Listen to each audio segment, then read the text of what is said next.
8.1 and 8.2. Okay, 8.1 is on arc length. Okay, so let's talk about arc length. Okay, so we have a curve here, and we want to find the length of this arc.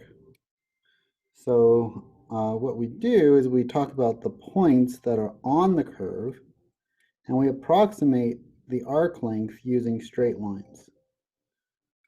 Okay, and the closer that these points get together, the better an approximation we get. Okay, so arc length is equal to L, okay, or we'll say the arc length of L is equal to the limit as n goes to infinity of the summation of I equals 1 to n, okay, of P, okay, the absolute value of P I minus 1, okay, minus pi. It's the distance. It's the distance between the two. Pi minus 1, it's the absolute value of the distance. Okay. And so we use distance here, absolute value meaning distance. Okay. Distance on a number line from pi minus 1 to pi. That's the distance. And so how does this look in two-dimensional distances? Because we would say this is p naught, p1, p2, p3, okay, p4, p5, okay, and p6. Okay, so what would this look like? Well, it's just going to be our Pythagorean distance in two space. So this is the limit as n goes to infinity of n I equals 1 to n of the square root, and this is going to be delta x squared plus delta y squared, and it's the change in x's over the change in y's, okay, and each of those squared, and then take the square root, okay. But in our case, f of x of I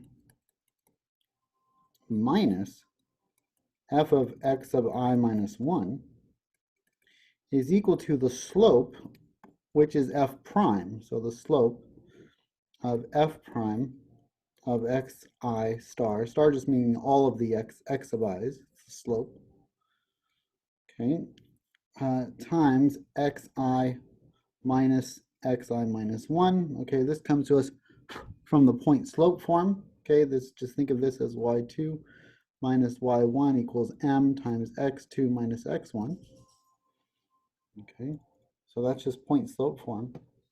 Okay, and so we can say y2 minus y1 is delta y, okay, times m here, which is f prime of x sub I star, okay, times delta x. Okay, okay.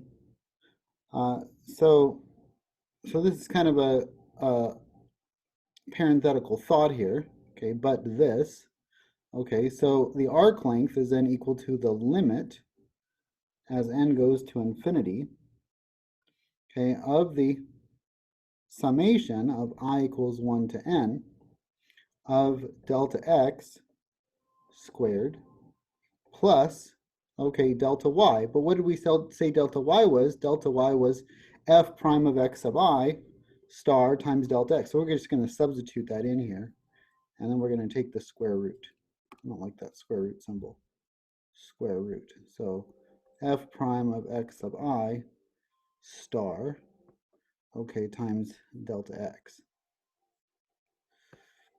Okay, and that all is going to be squared. Okay. Okay, so what I'm going to do is I'm going to take this guy, these delta x squareds, because this thing is just going to be, maybe I'll do the extra line here, limit limit as n goes to infinity of the summation of I equals 1 to n of, let's factor out the delta x squared, because this guy's going to be squared, right? So we could distribute the squared to both the f prime and the delta x here, and so we could factor out the delta x squared, and that's going to leave us with 1 plus f prime of x I star. Okay, and that's squared. Squared. This whole thing is squared, so I'm going to put that in brackets. Okay, and then put a parenthesis on the end. Okay, there's a parenthesis right there too.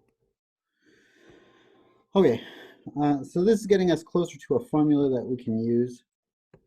Okay, for L, again, this is, we want to get arc length. Okay, so what does this become? Well, this becomes the limit. This delta x squared square root is just the absolute value of delta x, but we're just going to make that always positive, and so we're going to pull that out. Okay, we're going to pull that out. We're going to say the limit as n goes to infinity of the summation of I equals 1 to n of the square root of 1 plus f prime of all of my x sub i's star, okay, squared times delta x. And this is getting close to an integral formula, which is what I want. Okay, so this is equal to, so L is equal to, okay, the integral from a to b of the square root of 1 plus f prime of x quantity squared dx. Okay, and that's what my arc length formula is going to be for a certain function of x. Okay, for a certain f of x. I could also rewrite this in terms of dy dx. Same formula, just in terms of dy dx. 1 plus dy over dx squared. Okay, and then dx on the outside. So either formula will work here. Okay. Okay, let's use the formula to do a problem to find the arc length of some given values here. Okay. So number 1, okay, find the length of the arc of y equals x cubed between the points 0, 0 and 1, 1. Okay, so I want to find the arc length between these 2 points. Okay, is it y equals x cubed or x squared? I can't tell. I think it's x squared actually. Let's do an x squared here. Okay, so this is just going to be our friend the parabola between 0 and 1. Okay, and we want to find that arc length. That is a really bad parabola. That is still, what is up with the bad drawing? I keep doing the exact same thing. It's like it wants to do that. It wants to make that shape. Okay, whatever. You get the idea. Okay, between 0 and 1 here. This is 1.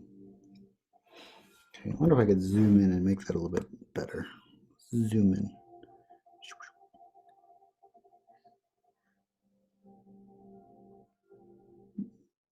Yep, I don't know. It's the computer. I'm just going to blame the computer. It's easier to do that. Take responsibility for myself. Okay. So what do we need? We need to do L is equal to a to b, okay, a to b of the square root of 1 plus f prime of x squared dx. Okay. So let's see what we got here. So what is f of x? Well, f of x is x squared. What's f prime of x? It's 2x. Okay. So a to b, that's what the x goes from. That the x's are going to go from 0 to 1. So this is just going to go from 0 to 1 of the square root of 1 plus 2x quantity squared. Okay. Okay. So using this from the table of integrals, this is number 21 from the table of integrals. Number 21 in the table of integrals in the book. Okay. We can change this because, again, the number 21 in the table of integrals says the square root of a squared plus u squared, okay, du, is equal to u over 2 times the square root of a squared plus u squared plus a squared over 2 times the natural log of u plus the square root of a squared plus u squared plus c. Okay, and u in this case is 2x. Okay. Okay. So I'm gonna try to manipulate this so that I can get it to look closer to this formula. I'd like u to be x, not 2x. Okay, if I can get that. Okay, so let's algebraically manipulate the integral a little bit here. So this is 0 to 1 is the square root of 1 plus 4x squared. And what I can do is I can pull out a 4x squared, and that's going to make this pull out a 4x. So this is going to be 4 times 1/4 plus x squared. Okay, and that's going to be a square root. So I pull that out. There's a dx there. Okay, and then the square root of 4 is just 2. So I could pull the 2 all the way out in front. And I get 2 from 0 to 1. Okay, of the square root of, now 1/4 is 1/2 squared. So this is just 1/2 squared plus x squared. Now I can let a equal 1/2. Okay, and u is equal to x in my formula here. This is my number 21 table of integrals formula. Okay. Okay, so plugging just directly into the formula, this is going to be x over 2 times the square root of 1/2 squared, that's 1/4. Okay, plus x squared, okay, u is x, plus a is 1/2, so that's 1/2 squared, which is 1/4, divided by 2, that's 1/8, I believe. Okay,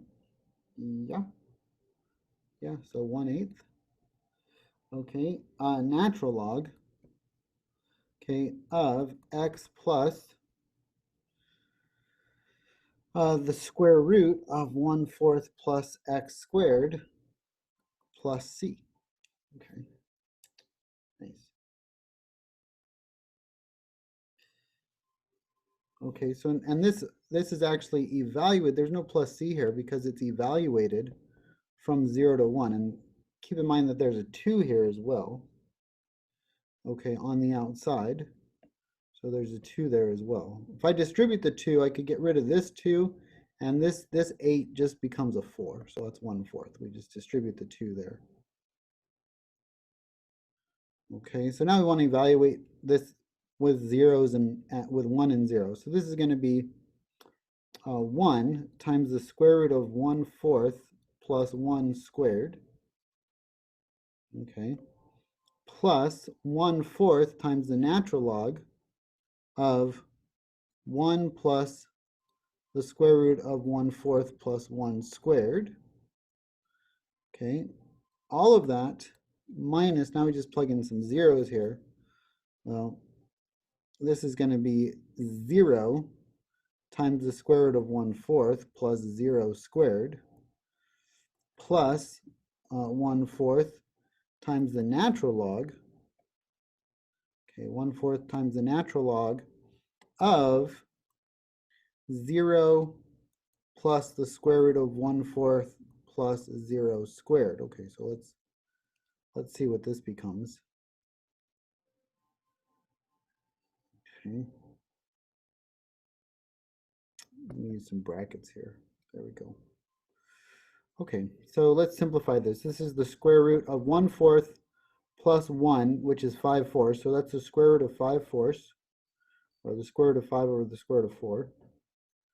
Okay, plus 1/4 times the natural log of 1 plus the square root of 5/4. Okay, so this is 1/4 times the natural log of 1 plus the square root of 5 over the square root of 4. Okay, minus 0. Well, 0 times anything is 0, so that goes away. That's 0. Minus 1/4 times the natural log of the square root of 1/4. Well, what's the square root of 1/4? It's just 1/2. Okay. Cool, cool, cool. Okay. So here we've got radical 5 over radical 2.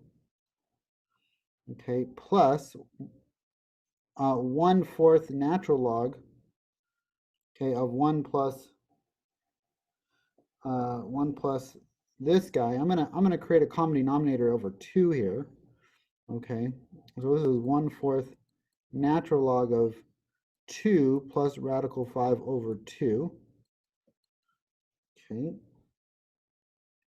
minus 1/4 natural log of 1/2, and I've got my natural log properties that tell me that if I have two natural logs, I can factor out the 1/4 here, and then I can get the natural log minus the natural log, and if I subtract natural logs, that's division. So we can clean this up a little bit more. So this is plus 1/4 times the natural log of 2 plus radical 5 over 2 over 1/2. So let's multiply by that reciprocal, and then the 1/2 and the 2 just cancel out. And so what am I left with here? Well, I'm left with radical 5 over 2 plus, okay, 1/4, or the 4th root. We could raise that 1/4 up here as well, and we could say the natural log of the 4th root, okay, the 4th root of 2 plus radical 5, and that's about as far as we can go with that one. We could plug that into a calculator. We get an approximate value for L. Okay, maybe we'll do that. What is our approximate value here for L? Okay, because this is going to give us a length, right? A length of a piece of string between 0 and 1. Okay, so let's see what we get here. Pull up my calculator, and we want to do, okay, radical 5 over 2,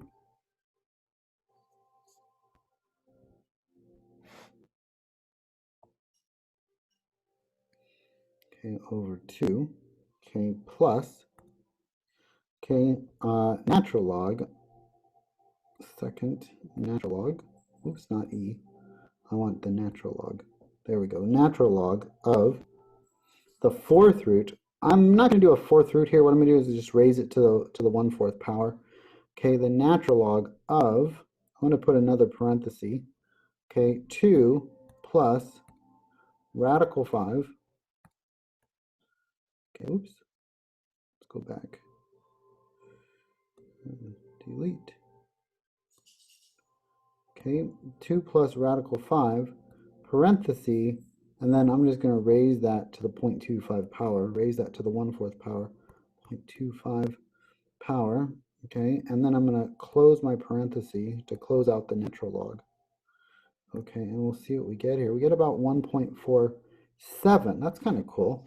1.47 units, or 1.48.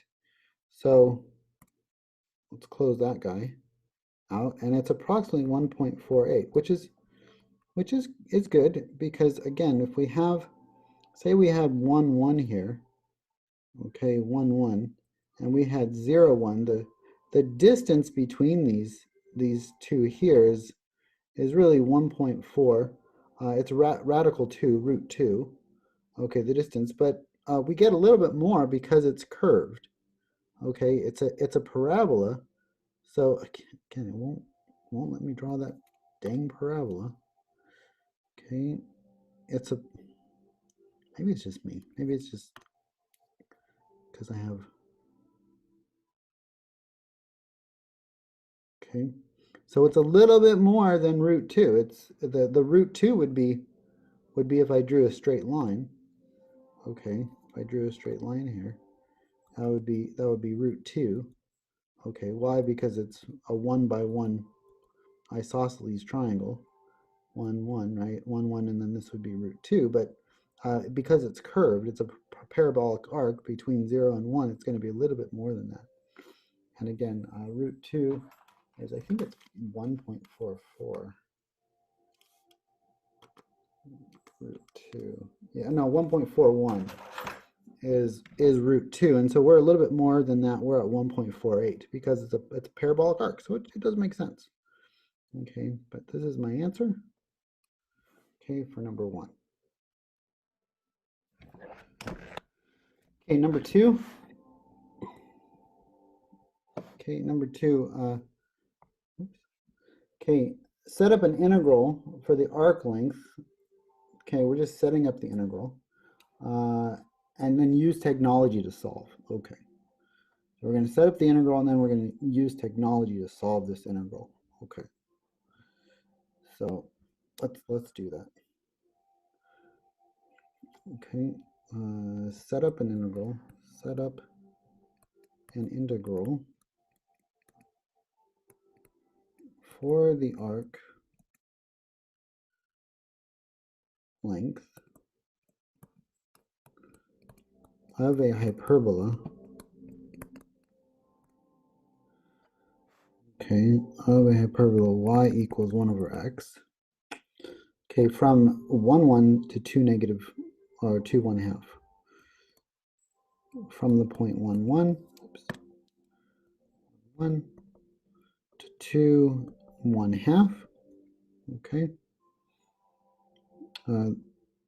Okay, then use technology to solve. Then use technology to solve.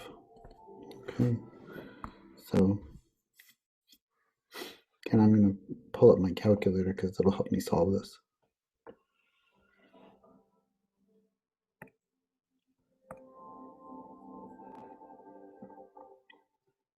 I'm going to actually move this guy over.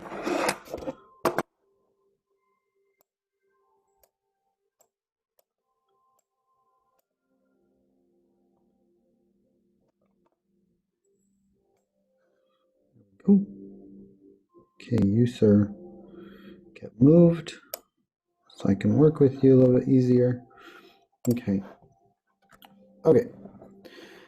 So let's see. Well, the first thing we need to know is, well, what's f of x? Well, f of x is 1 over x. And what's f prime of x? We also need to know the derivative here.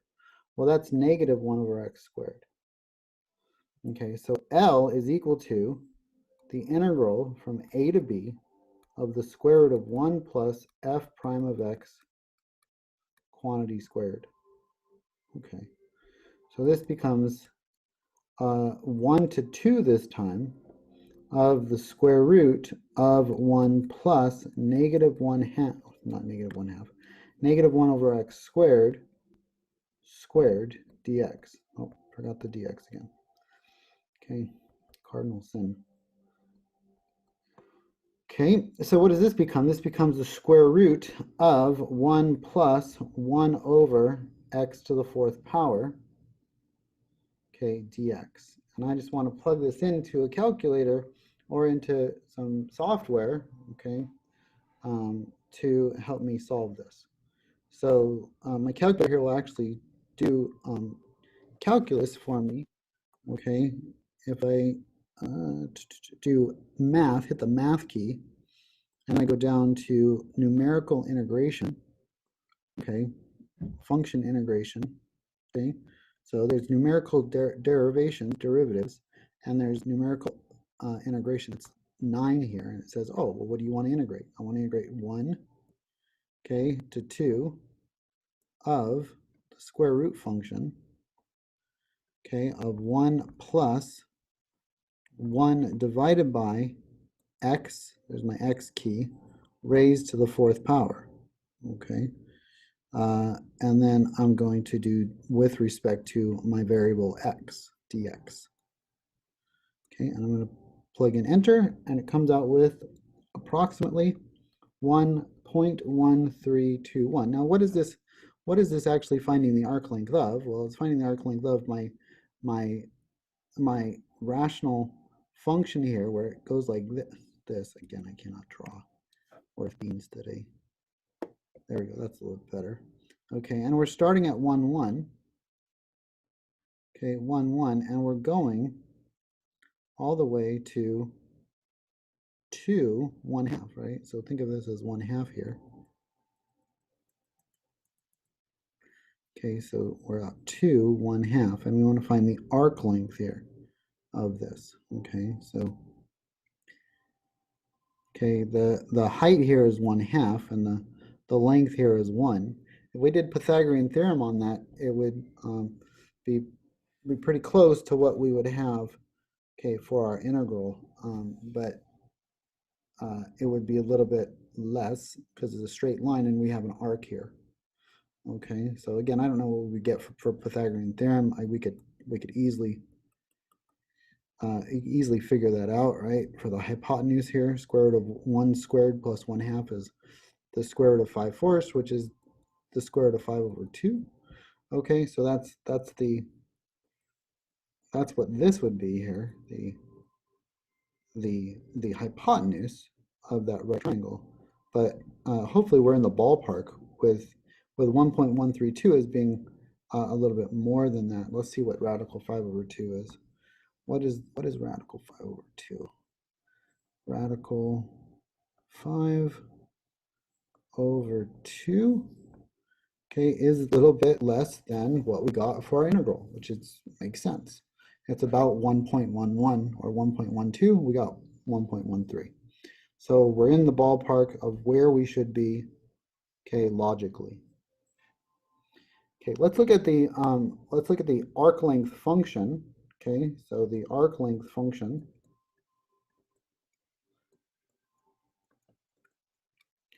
okay, is s of x equals the integral from a to x, okay, of the square root of 1 plus f prime of t dt. Okay, and this will always produce a function with respect to x. Okay, think of, oh, there's a squared here, sorry. There's a squared here. Okay, this will always produce a function with respect to x. Think of fundamental theorem of calculus. Okay, and it will be s sub x. That's our arc length function. Okay.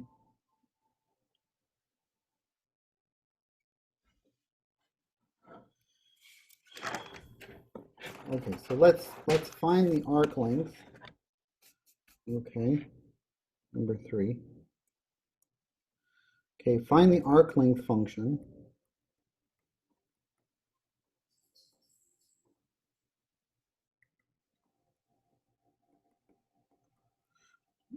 Okay, for the function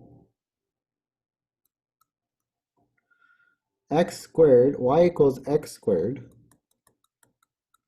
minus 1/8 natural log of x. Okay, minus 1/8 natural log of x. Okay, taking my initial point, p sub naught, to be 1, 1, okay, as the starting point.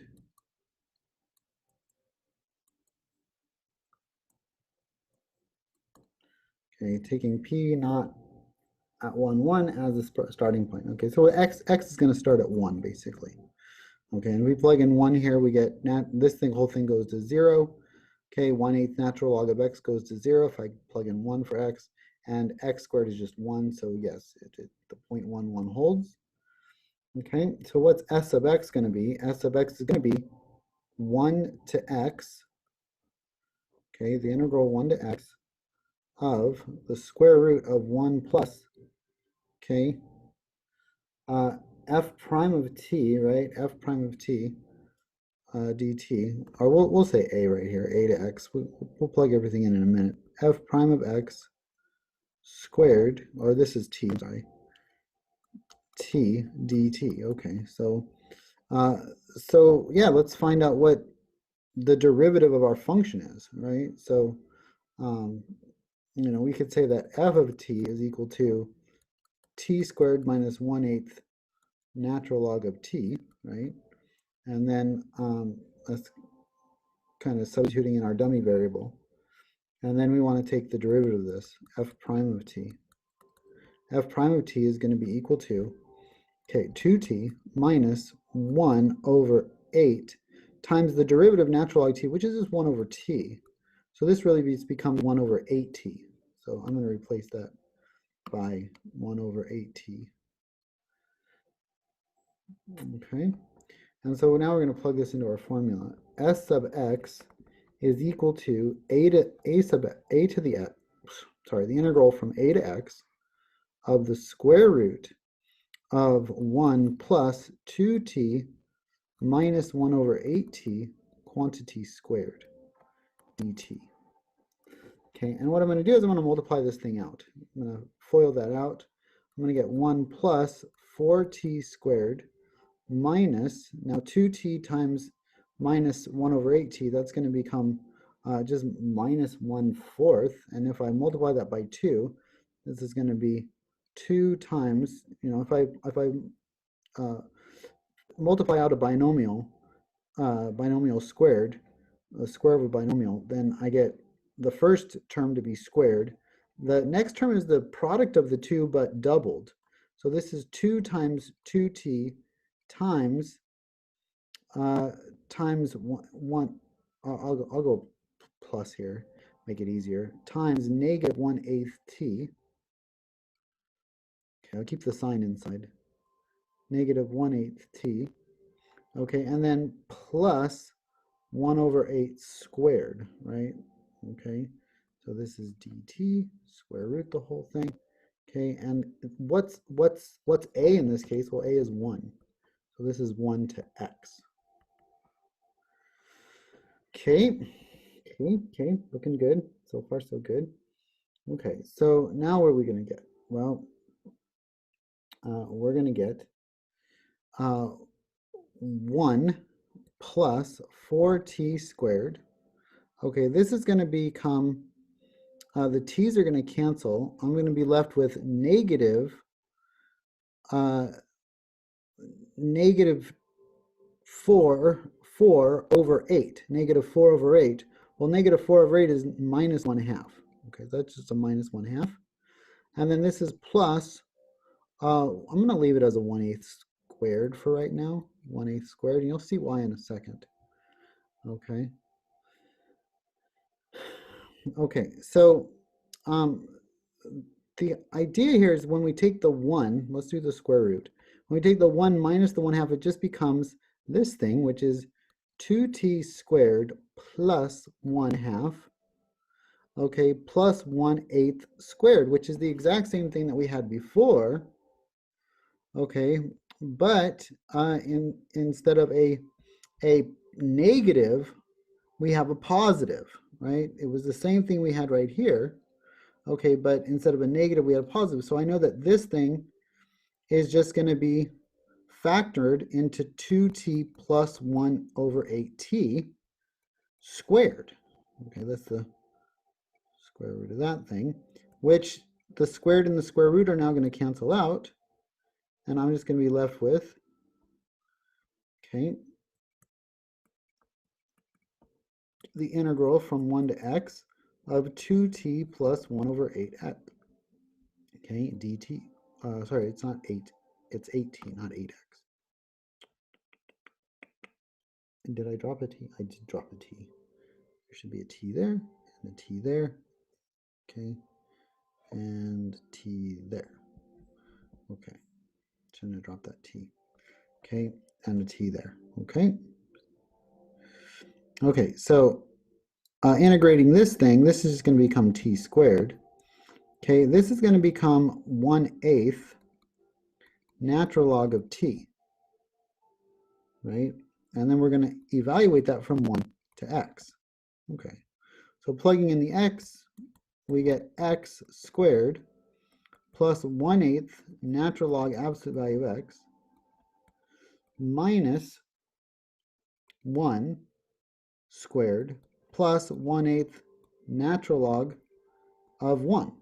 Well, natural log of 1 is 0. Okay, and so we get x squared plus 1/8 natural log of x minus 1. Okay, and that is s sub x. That's our formula. So if we plug in an x value, okay, that will tell us from 1 to 1, right? From 1 on this function. What was the original function? The original function was y equals x squared minus 1/8 natural log of x. So if I graphed this function, whatever it looks like, I don't know what it looked like, but if I start from 1, this function tells me, if I go out a certain x value, say 37, we'll start at 1, and we'll go out to an x value of 37, this will tell me exactly what my arc length would be by plugging in 37. So this is a function that gives me arc length. Okay.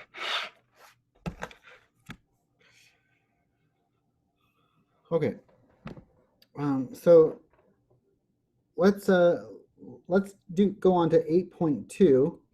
Okay. Well, I'm going to take a water checkpoint right now and go get some water for and give myself a little bit of a break before we move into the next one. We've got about 3 more examples to go through in 8.2. Okay, 8.2 is just surface areas of revolutions. It's very similar to what we just did, but we'll get into this in a second. Okay, surface area of revolutions. Okay, and feel free to just fast forward, maybe a minute or so, 60 seconds. I'll be back in about 60 seconds.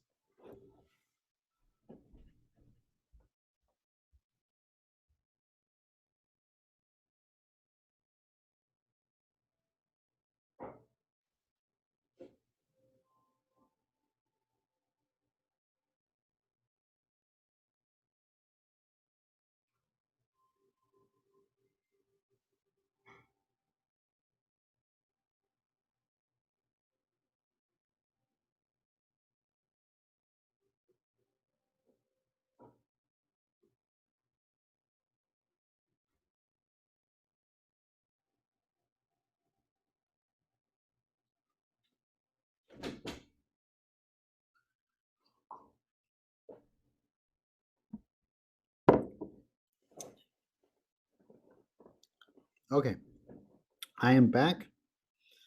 Okay, fully hydrated, ready to go.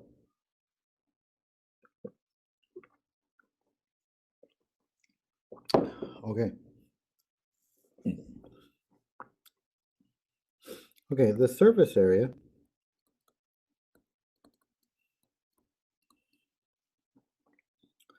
obtained by rotating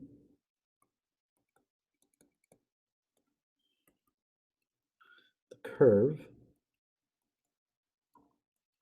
y equals f of x on a is less than x, which is less than b, about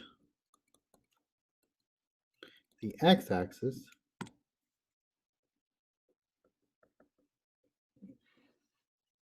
is given by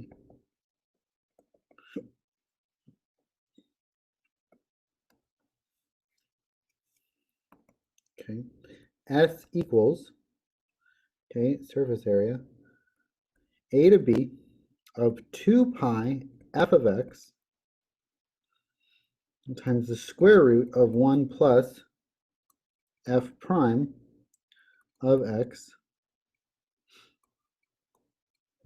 squared dx. So very similar to our arc length. Okay, this is our arc length, right? but we're going to rotate around 2 pi, and f sub x is our radius. That's our radius of rotation. Okay, so, and that's going to give us a surface area. Okay, think of it as, okay, if I have, say, this guy here, okay, and then we'll have the same thing going down, and we're going to rotate with respect to the x-axis. Okay, then we get r. Okay, can barely see that. Okay, this thing here is r. That's the radius, okay, of my circles here. Okay, and then I just, instead of you know, doing, you know, r squared and finding circles here, okay, we do the radius times the arc length, okay, which is going to give me the surface area. It's going to create an arc length here, and I rotate that arc length around just to get the surface area. Okay, so rotate it around 2 pi. Okay. Okay, so similarly, the surface area, so let me box my formula. The surface area obtained by rotating about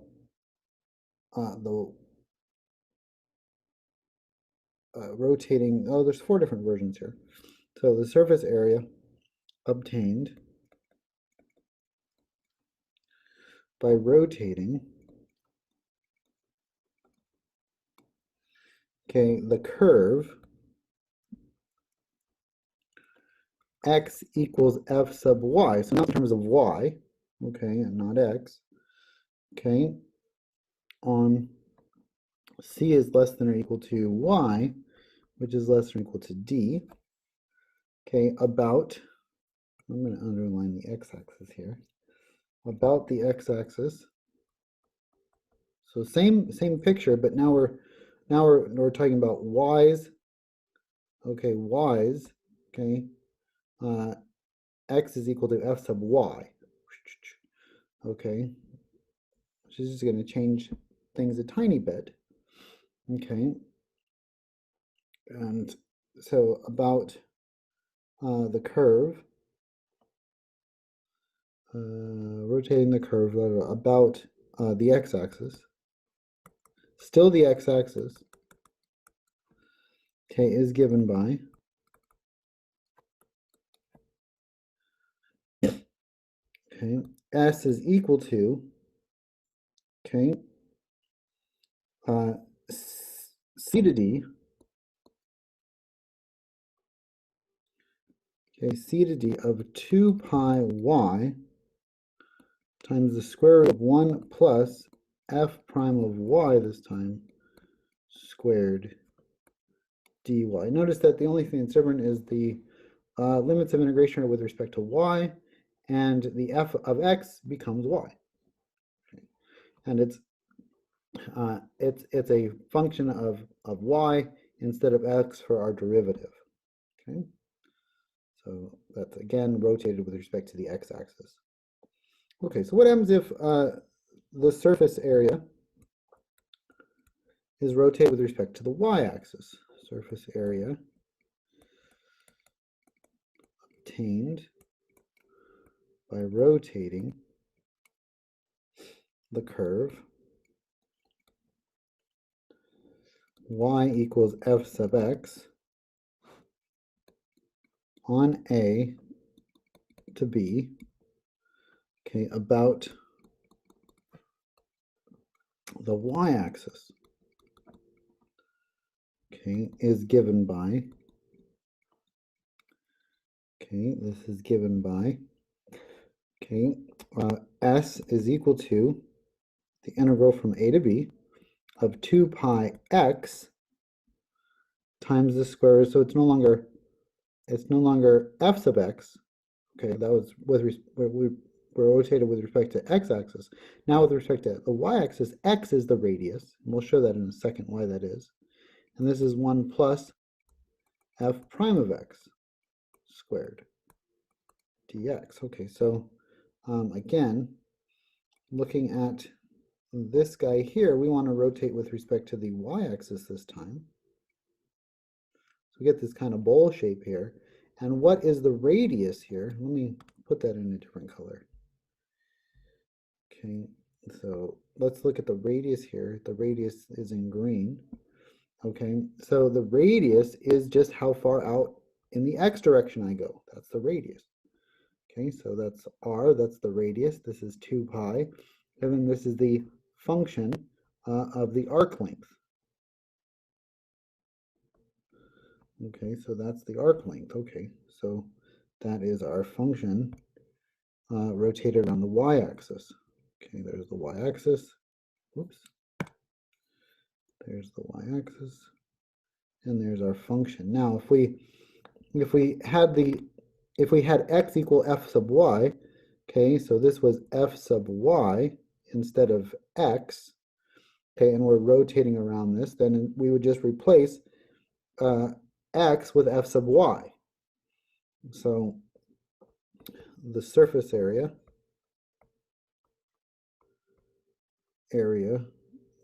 obtained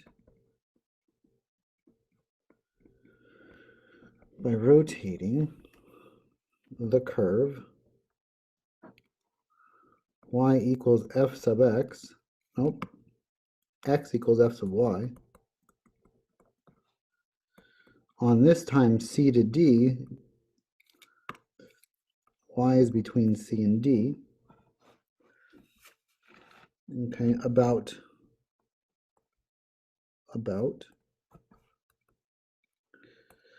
the y-axis, okay, so with respect to the y-axis, okay, is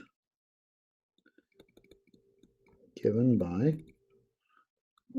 s equals c to d, okay, so the y's are going to go from c to d this time, y's are going to go from c to d, this is 2 pi times f sub y times the square root of 1 plus f prime of y squared dy this time. Okay, so with respect to y. So there's our 4 formulas, okay? Okay. Depends on if we're solved for with respect to x or with respect to y, basically.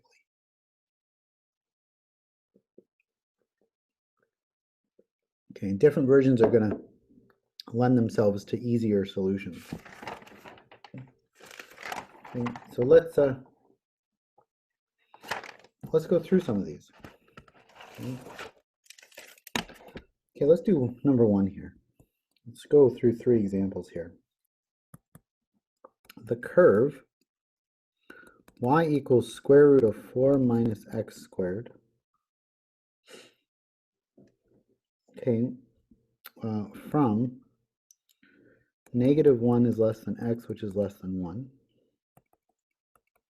is the top arc of a circle, top arc of the circle, okay, top arc of the circle, x squared plus y squared is equal to 4. Okay. Okay. Find the surface area. Okay, find the surface area. Find the surface area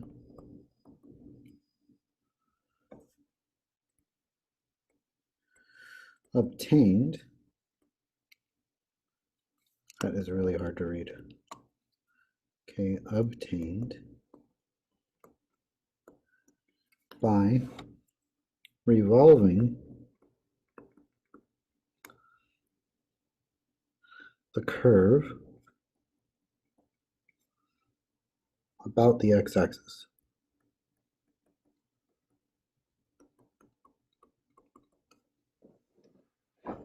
Okay, so we have this solved for y. So again, it's the top arc of this circle with a radius 2. It's the top arc looking like this. but it's only the piece from 1 to -1. So it's really only this piece here. Maybe I'll dash this since it just doesn't exist. That piece, okay, and this piece, okay, do not exist.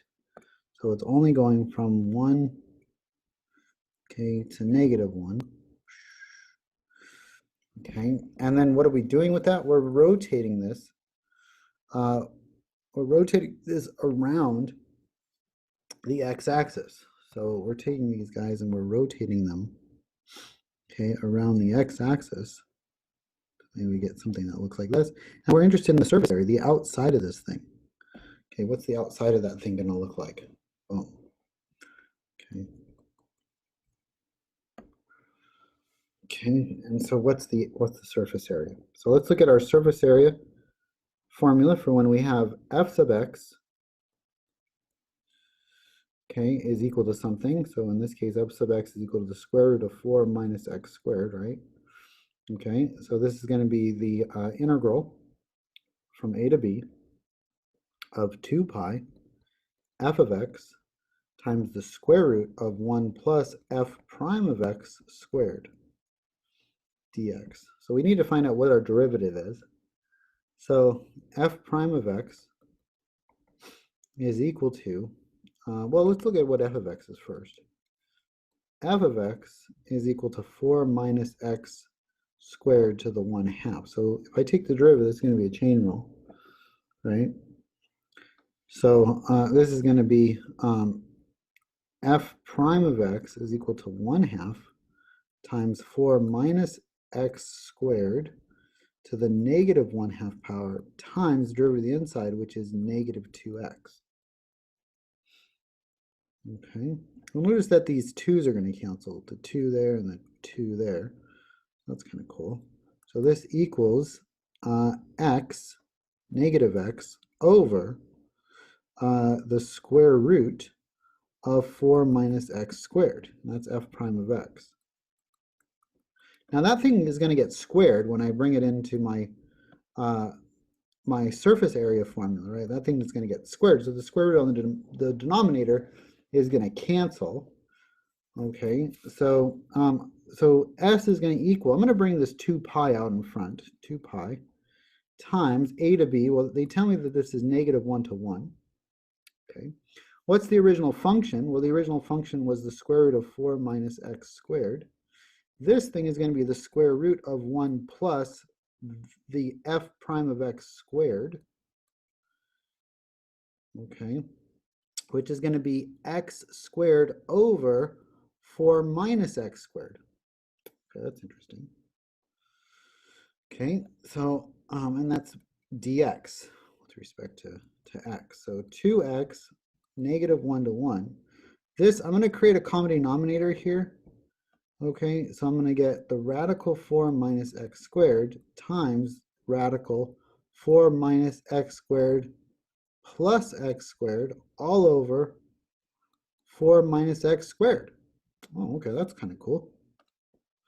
Okay, and this is 2 pi, sorry. This is not 2x, 2 pi, there we go. Okay, so this is 2 pi to negative 1 to 1 of radical 4 minus x squared. The x squareds on the top are going to cancel.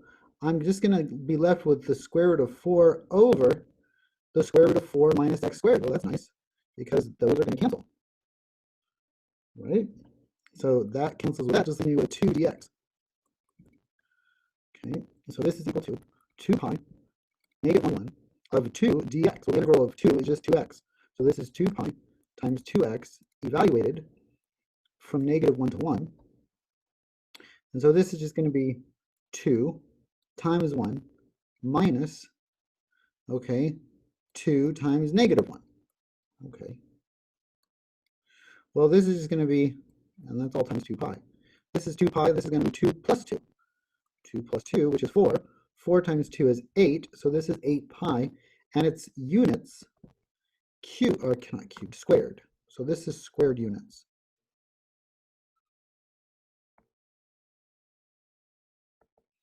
Okay. Squared units there. Okay, and that's my surface area for that one. Okay, I'm gonna have to plug this guy in.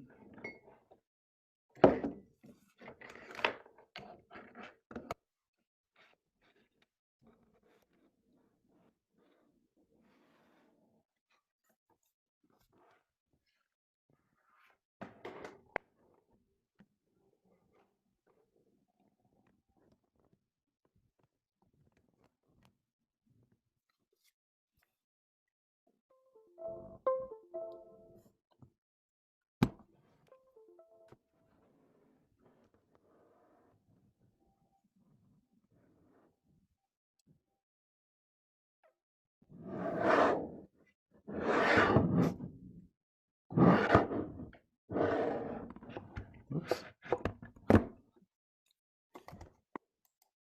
Cancel that.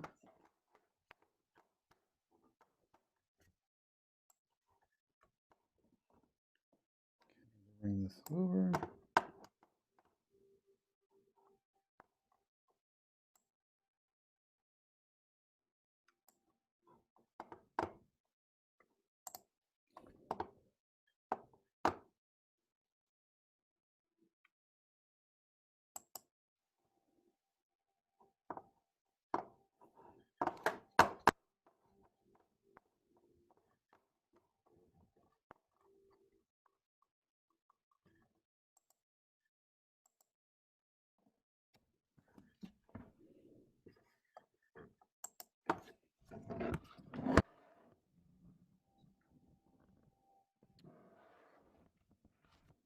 Perfect.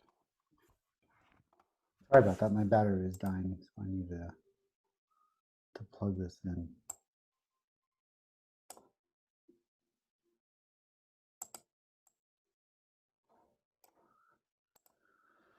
Okay.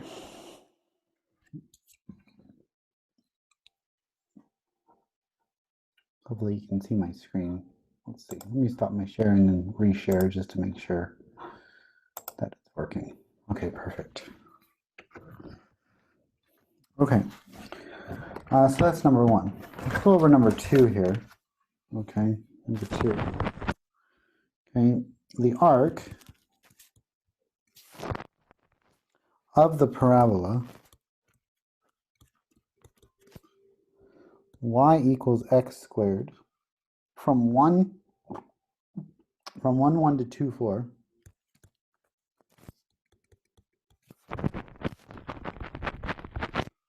okay is rotated okay about the y-axis this time. Oh, okay, the y-axis this time. Okay, find the area of the surface. Find the surface area. Find the surface area. Okay. Okay. So what are we looking at? Well, we're looking at a parabola here, right? But the problem is that the parabola, okay, it's only the parabola, and it's rotated around the y-axis. Okay, but it's only from 1, 1. Okay, it's only from 1, 1. Okay, to 2, 4. So this is 1, 1, and this is 2, 4. Okay, so it's only 1, 1. So we're interested in this surface here. Okay, 1, 1, 2.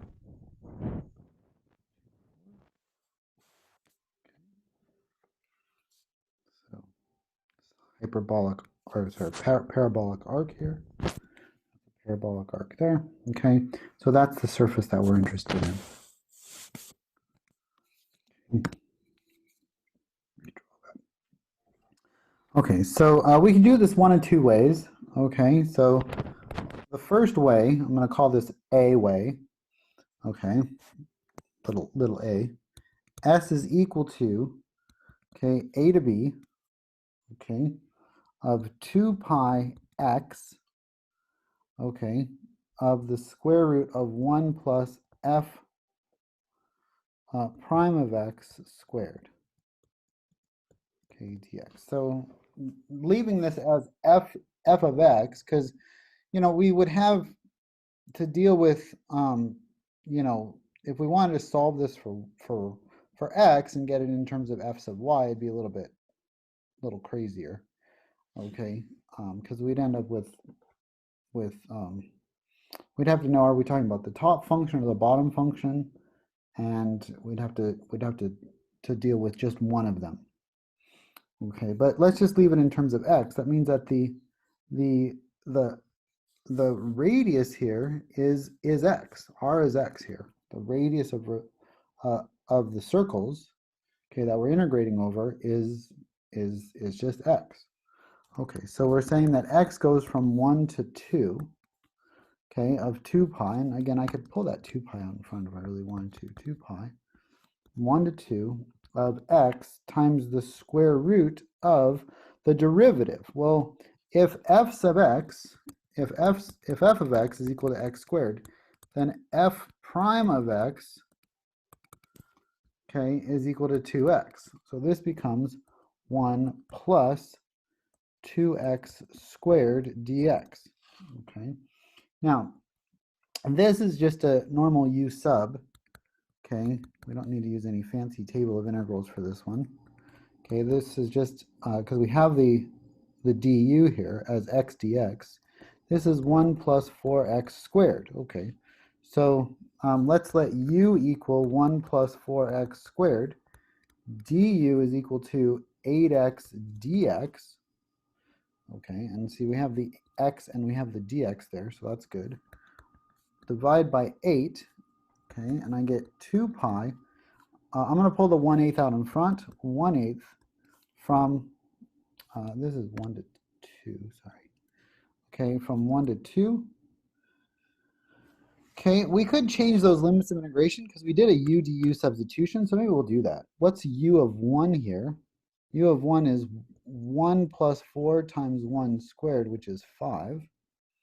Okay, so that's going to go from 5. And then what's u of 2? U of 2 is 1 plus 4 times 2 squared. So that's 16, 17. So that's 5 to 17 of what? Of the square root of u, du. Okay. So the integral of that guy is just going to be, it's u to the 1/2 basically.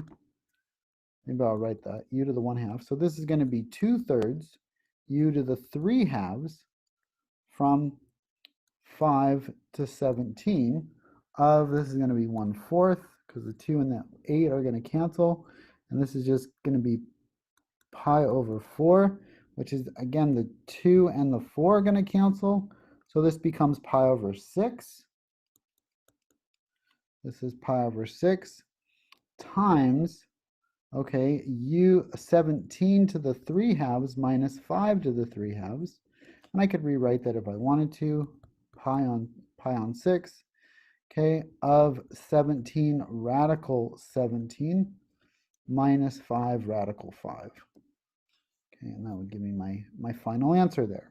Okay, so that would be one way of doing it. Okay, there is a second way of doing this, and that is solving for x. Okay, I don't know why you would do it this way, but you can. Okay, if you really wanted to, you could solve for x and then, you know, use f sub y. Okay, so let's see. Let's see what happens when we do it that way. Let's do part B here, just for kicks and giggles. Okay, so we said that y was equal to x squared, but if we solve for x, we would get x is equal to the square root of y, right? So if we took the square root of both sides there, I would get plus or minus the square root of y. I'm only going to use the positive one here because, okay, the square root of y looks like this. Okay, it's still that parabolic arc, but I only want to use one of them because if I rotate and use both of them, I'm going to get double. double trouble. So I only want to use the positive one here, okay, and then rotate that with respect to the y-axis. Okay, so I don't want to be rotating two functions. I only want to rotate one function, okay, of y, and so we're going to say f sub y is equal to the positive radical y.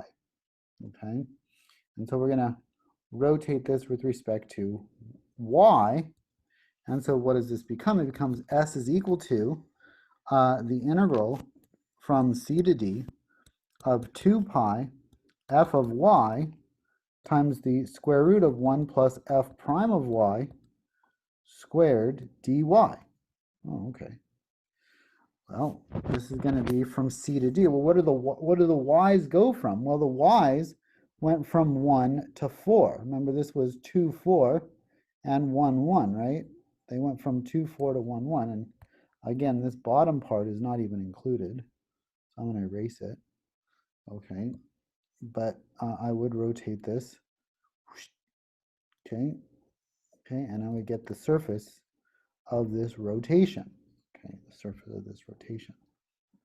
Okay. So what is f prime of y? I need to know what f prime of y is here. Well, the derivative of radical y is 1 over 2 radical y. That's, again, you could just do that using chain rule. Okay, so this is going to be 1 over 2 radical y, blah, blah. And that's f prime of y, which is kind of interesting because what are we going to do with this thing? We're going to end up squaring it, so that square root is going to go away. Okay, so this is equal to 1 to 4, that's c to d, that's the limits of integration for y, of 2 pi. I'm going to pull that 2 pi on in front. F of y is radical y, okay, times the square root of 1 plus 1 over 2 radical y squared. Oh, okay. So this equals 2 pi times 1 to 4 of radical y times the square root of 1 plus 1 over 4y. Okay. So now what I'm going to do is I'm going to get a common denominator here. Okay, so this is going to be equal 2 pi 1 to 4 radical y times the square root of 4y plus 1 over 4y. Okay. Nice, nice, nice, nice. Okay. Okay. And then what I'm going to do is I'm going to, I'm going to do this. I'm going to do 2 pi 1 to 4 radical y, and I'm going to take the square root of the top and the square root of the bottom. So this is going to be 4y plus 1 over 2 radical y, right? 2 square root of y. Does that work? Okay. And so what cancels here? Well, the radical y's cancel and the 2's cancel. Oh, that's kind of cool. Okay. Okay, and so this becomes pi times, okay, times what? Well, pi times the integral of 1 to 4 of the square root of 4y plus 1. Okay, let's do a u du substitution on this. So u is equal to, this is dy with respect to dy. So I haven't even been writing the dy's in. I always forget that. It's just my thing to forget. Okay, so u is equal to, okay, 4y plus 1. Okay, and so this is going to be du is equal to 4y, right? Or sorry, 4, my bad, 4 dy. Okay, so du over 4, okay, du over 4, okay, is equal to that. Okay, so let's look at what's going on here. This is going to be pi over 4, because that du over 4, times the integral of 1 to 4. Well, let's do our u's, right? What was, if u of 4, that's going to be the top limit of integration, u of 4, well, that becomes 4 times 4 plus 1. Look at that, that's our 17 again. And then what's this one? This is u of 1, which is going to be 4 times 1 plus 1, which is our 5. So same limits of integration that we got before. Okay, that's cool. And then this just becomes the square root of u du, which is u to the 1/2. That's u to 1. So that's 2/3 u, right? 2/3 u to the 3/2, evaluated from 5 to 17. Oh, that looks familiar. Pi over 4. The 2 and the 4 are going to cancel, leave me with pi over 6. This is times 17 to the 3/2, exactly the same thing we got before. 5 to the 3/2, same thing, and I can rewrite this as pi over 6, okay, of 17 radical 17 minus 5 radical 5. Oh, okay. That's kind of cool. Okay, so it just shows that we could do it either way, and we would get the same result. Okay, let's do one last example here. Okay, let's do example number 3. Okay, let's take y equals natural log of x and revolve this from,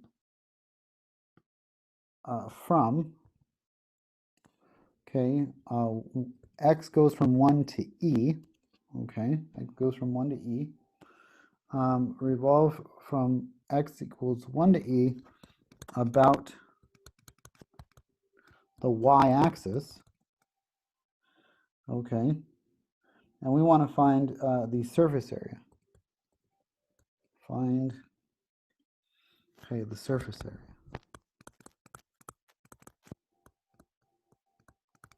Okay, find the surface area.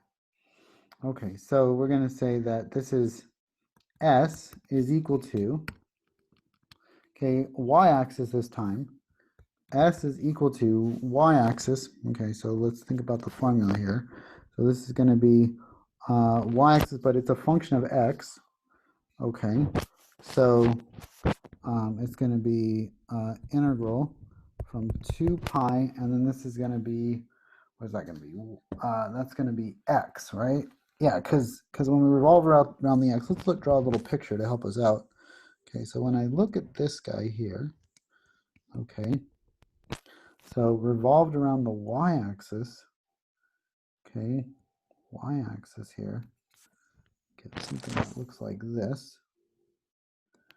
Okay, nice.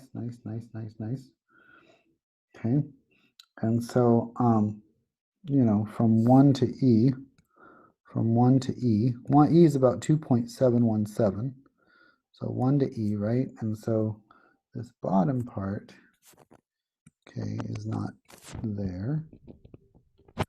Okay, but we're getting that revolved, and we want the surface area of that thing. And so x, all the limits of integration are just from on my x are 1 to e, but then it's, what's the radius? The radius of my circles is just x. Okay, so that's just x, not f of x this time. Okay, so x, because it's with respect to the y-axis, the square root of 1 plus f prime of x squared dx. Don't forget my dx.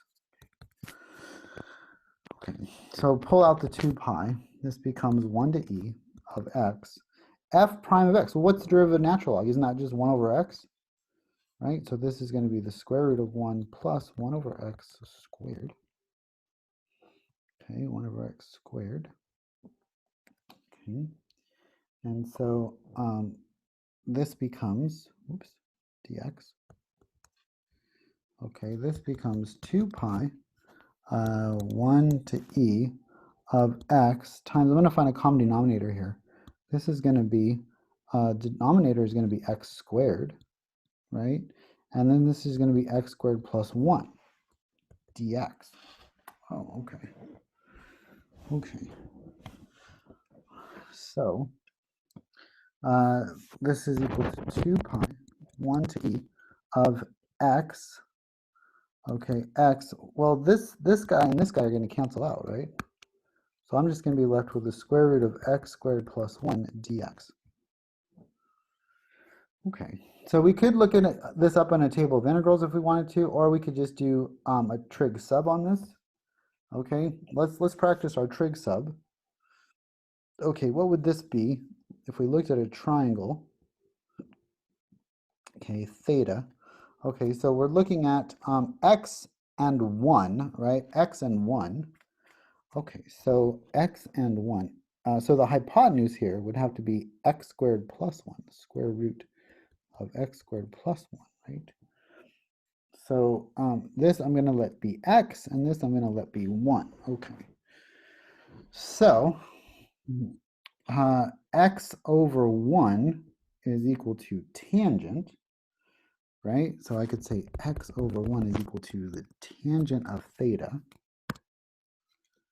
Okay, opposite over hypotenuse, or sorry, opposite over adjacent for tangent. So x is just equal to tangent theta. Okay, so x equals tangent theta. Dx is equal to secant squared theta d theta. Secant squared theta d theta. Okay, okay, okay, okay. Okay, and then yeah, so let's plug this in. Okay, so we're going to go 2 pi. We could change our limits of integration. What angle, the tangent of what angle is 1? Well, or the inverse tangent of, so if I wanted to change my limits of integration, I'd have to say, well, theta is equal to the inverse tangent of x, right? So if I plug in 1, no, that's easy. That's pi over 4. Okay, the angle whose tangent is 1 is pi over 4. The other one's a little harder. I'm just going to leave it as the inverse tangent of e. Okay, so the inverse tangent of e there. Okay. Okay. So, and then this becomes what? What is the,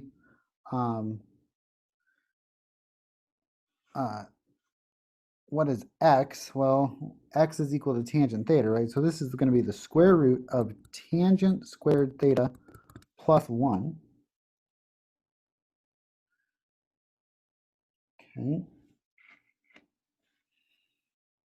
Okay, times secant squared theta d theta. Okay, but what is tangent squared theta plus 1? Isn't that secant squared? I think so. I think secant squared theta equals tangent squared theta plus 1. Right, because tangent squared theta is secant squared theta minus 1? Yes, that's correct. Okay, so this just becomes secant squared theta square root, which is just another secant squared. So secant squared times secant squared theta is secant cubed theta. So this is secant cubed theta d theta, okay, is equal to 2 pi integral from pi over 4 to the inverse tangent of e, oops, inverse tangent of e. Okay, so let's see what we can do with this guy here. Well, here we're just gonna do what? What are we gonna do on this one? So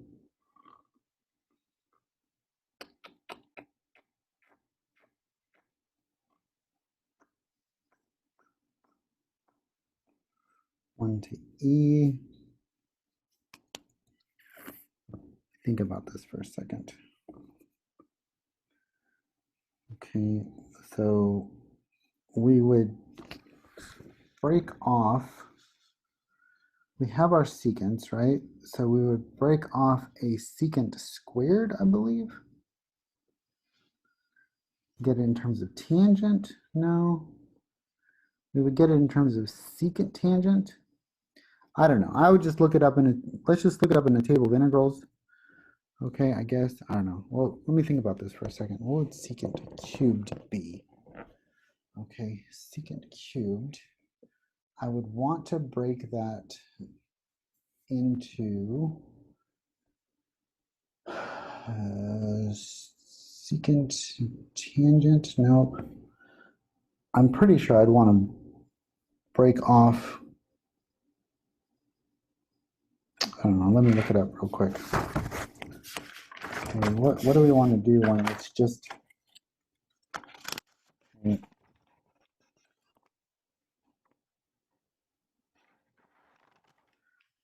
don't think there's a real easy one for this.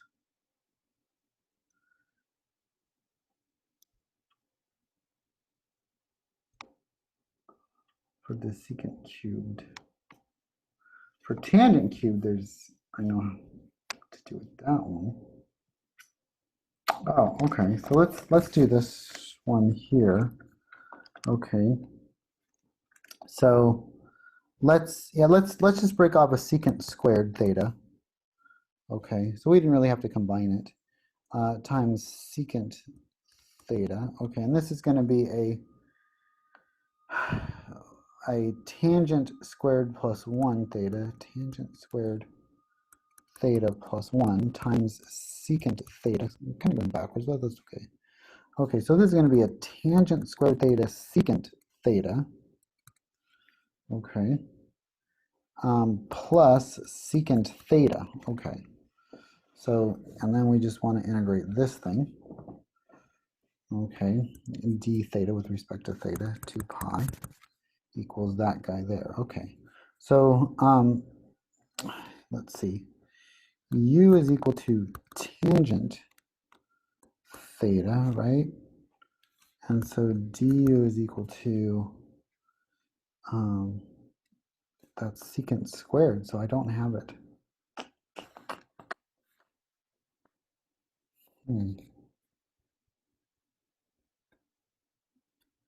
Yeah, we need this to be a secant squared and not a tangent squared. Secant. Yeah, I don't know. That one's a stumper. Okay, so what I'm going to do is I would just look this up in my table of integrals. Okay, for secant cubed, because secant cubed is just not a fun one to deal with.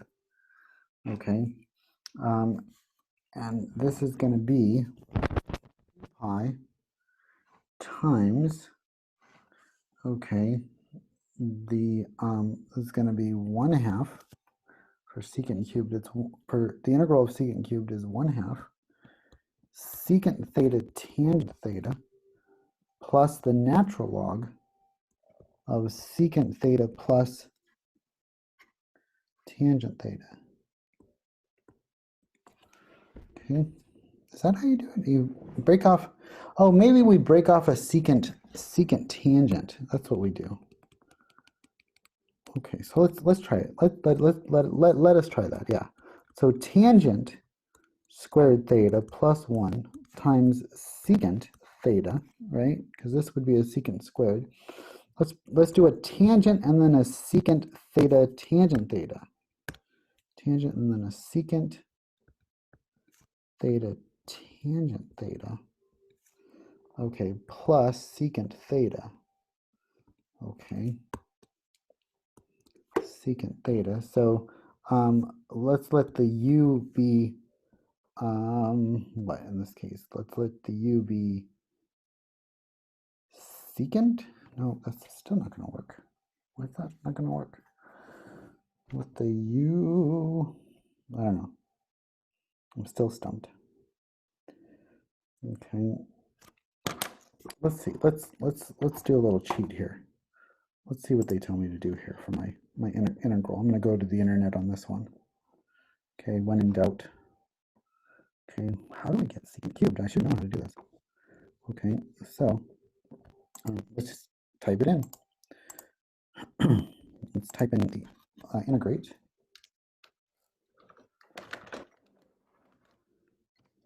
Let's integrate this guy. Integrate. Not integrate. Integrate. Integrate. Okay, the secant cubed of x, or maybe I'll just write it like this: secant of x cubed dx. Maybe it's just too late at night that I'm having a hard time seeing it. Okay, but how did they get their solution? Okay. Alpha Pro for educators. Okay, so okay, step one, what are we doing here? Use the reduction formula. Looks fun. Use the reduction formula and then multiply the numerator. Wow, okay, yeah, that does not look fun. Okay, at all. No wonder I couldn't figure this out on the fly, because you have to use reduction formula. Okay, some of those wonderful reduction formulas that we derived before. Okay, and then you have to, and then you take it to the other side. Yeah, fun stuff. Okay, let's just go to the table of integrals on this one. Okay, so let's do table of integrals. Let's not do it integrals. Okay, let's not do. Okay, let's see what we got here.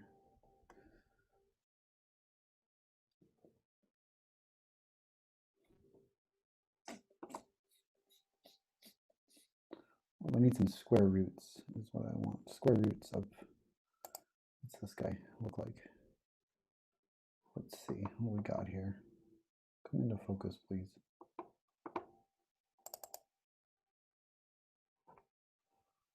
Don't want exponentials. I just want this guy here. Let's see. Didn't want Reddit either. This was, oh, here, this one's from Chegg. That's good. See if it'll work for me.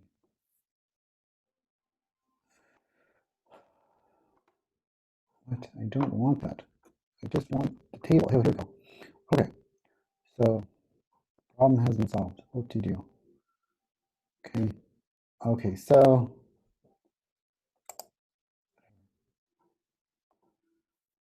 I don't want to sign up. I just want the table.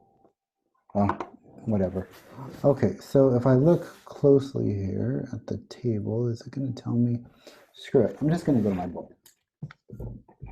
This one is kind of a nightmare problem. I'm just going to look in my book. On my table of integrals here, trying to use the internet.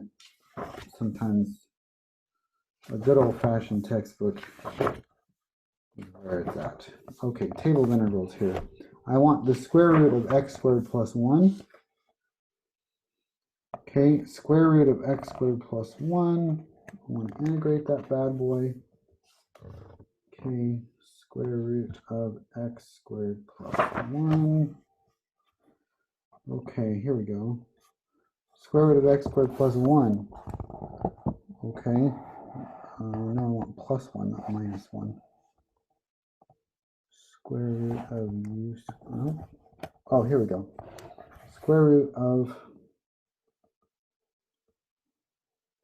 x squared plus 1. Okay, so this is what this says. Okay, so let's not do a trig sub on this one. Trig sub just not work real nicely. Okay, I mean, you could come out with the secant cubed. I wonder if that shows in my table of integrals what is secant cubed. Nope. Secant squared, that one's real easy. Okay, but what about, oh, it does. It does, wait, it does have secant cubed here. Okay, cool. Okay, so for secant cubed, okay, in my table of integrals, this is number 71 in my table of integrals. Okay, so this is going to be 2u times, okay, 1/2, okay, secant theta tangent theta plus 1/2 of the natural log of secant theta plus tangent theta. Okay, yeah, plus c. Well, not plus c, because we have our limits of integration here, which is pi over 4 to the inverse tangent of E. Okay, so let's see what we get here when we plug this in. Okay, now I'm gonna go back to x's if I can here, just to make it easier when I plug these things in. I'm gonna go back from thetas to x's. Okay, remember our triangle here, because we've got our trig, just our trig values here. So theta was equal to x1 and the square root of x squared plus 1, right? And so what is secant? What is secant in this case? Well, secant is going to be x squared plus 1 over 1. So secant of theta is the square root of x squared plus 1 over 1, which is just the square root of x squared plus 1. What's tangent? Well, tangent of theta is x over 1. So I'm going to plug these back in with respect to my x value. So this equals 2 pi, okay, from 1/2 square root of x squared plus 1 times x, so I'll put the x in the front, okay, plus the natural log, or 1/2, the natural log,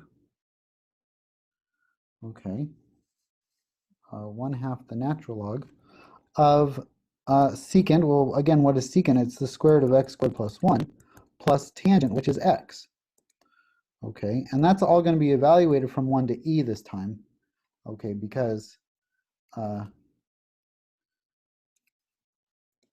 we went back to the x's, which is what we wanted. Okay, so I'm gonna distribute the 2 here, okay, and that's going to cancel the 1/2. That's kind of nice. Okay, so I get pi times, okay, and then I'm going to plug in e here. So this is going to be e times e squared plus 1 plus the natural log of the absolute value of e, absolute value of e plus, you know, the square root of e squared plus 1, okay, minus, okay, and then we're going to plug in a 1 here, okay, we're going to plug in a 1 into the function. So this is going to be minus 1 times the square root of 1 plus, or 1 squared plus 1, okay, and then plus the natural log of the square root of 1 squared plus 1 plus 1. Oh, okay. So what does this become? This becomes pi times a e to the square root of e squared plus 1 plus the natural log of e plus the square root of e squared plus 1 minus, this is just going to be radical 2, minus radical 2 minus the natural log of radical 2 plus 1. And that's just a number. It's a very complicated number, but it's still just a number that you could plug into your calculator and get a decimal approximation for. That's it. That was tough. Okay, especially because that secant cube is not easily integrated.